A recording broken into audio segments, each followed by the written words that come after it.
Present విశాఖపట్నానికైతే మన ప్రధానమంత్రి మోదీ రాబోతున్నారు. అదేవిధంగా 2,00,000 కోట్లకు సంబంధించిన ఒక ప్రోగ్రామ్ అయితే ఆయన శంకుస్థాపన చేయడానికి వస్తున్నారు. అది ఎక్కడ, ఎప్పుడు జరగబోతుంది? ముఖ్యంగా ప్రధానమంత్రి నరేంద్ర మోదీ మూడవసారి ప్రధానమంత్రి అయిన తర్వాత తొలిసారి ఆంధ్రప్రదేశ్ కి అయితే పర్యటించడానికి రాబోతున్నాడు.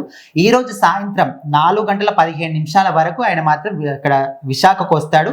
అక్కడ కొన్ని శంకుస్థాపనలు కూడా చేయబోతున్నాడు. ముఖ్యంగా చూసుకుంటే అచ్యుతాపురం దగ్గర హైడ్రోజన్ గ్రీన్ హబ్, దీని విలువనే దాదాపుగా 1.8 లక్షల కోట్లు ఉంటుందంట.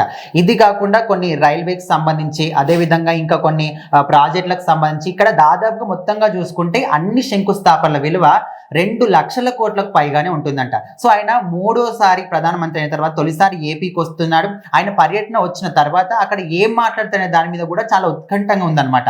ఎందుకంటే ఇప్పుడు ముఖ్యంగా అన్ని రాష్ట్రాల కన్నా ఆంధ్రప్రదేశ్ రాష్ట్రం మీద ఎక్కువ దృష్టి పెట్టాడు. అది కూడా పవన్ కళ్యాణ్ ద్వారా అని చెప్పుకోవచ్చు.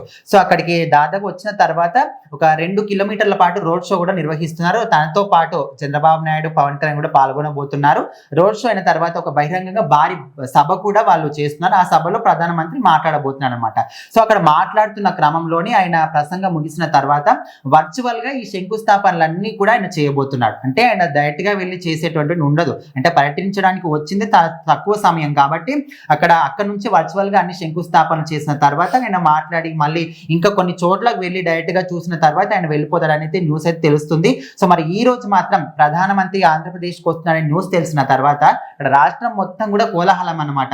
ఎందుకంటే ఒక ప్రధానమంత్రి మన రాష్ట్రానికి వస్తున్నాడో, ఏ రాష్ట్రానికి కూడా ఇవ్వనటువంటి వాల్యూ మన రాష్ట్రానికి ఇస్తున్నాడో, ఎందుకంటే ఏకైక ఒక రీజన్ ఖచ్చితంగా పవన్ కళ్యాణ్ మాత్రమే. ఎందుకంటే ఇక్కడ మిగతా ఏ రాష్ట్రంలో మనకి ఎలక్షన్స్ వచ్చినా కూడా ఆయనకు ఒక ముఖ్యమైన స్థానాన్ని ఇస్తున్నారు. అదేవిధంగా కేంద్రంలో కూడా ఒక మంచి ప్రాధాన్యత పవన్ కళ్యాణ్కి ఇస్తున్నారు. ఇలాంటి ఏదైనా డెసిషన్ తీసుకోవాలనుకున్నా కూడా ఇప్పుడు ఏదైనా రాష్ట్రం కావచ్చు, సీఎం అయిన ఎవరైనా కూడా ఒక డెసిషన్ అక్కడ ప్రధానమంత్రిని కానీ కేంద్రం అడిగినప్పుడు సో దానికి ఏంటి, ఎలాంటి అవసరం ఉంటాయి, నిజంగా కరెక్టేనా కాదు, ఇవన్నీ కూడా చెక్ చేస్తారు.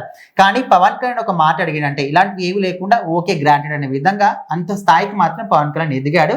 సో ఈ రోజు మాత్రం ఇక్కడ మోదీ రావడం రాష్ట్రానికి దాదాపుగా 2 లక్షల కోట్లకు సంబంధించిన శంకుస్థాపన చేయడం కానీ, అందులో రైల్వేస్ ఇంక్లూడ్ అయి ఉన్నాయి, అదే విధంగా మనకు ప్రాజెక్టులు ఉన్నాయి. సో మరి ఇలాంటివన్నీ కూడా చూసిన తర్వాత రాష్ట్రానికి మాత్రం ఈయన గొప్ప సహాయం చేస్తున్నాడో, ప్రధానమంత్రి రావడంతోనే ఆయన మాత్రం అదొక మంచి వాల్యూ తీసుకొస్తున్నాడు విధంగా చాలా మంది అనుకుంటున్నారు.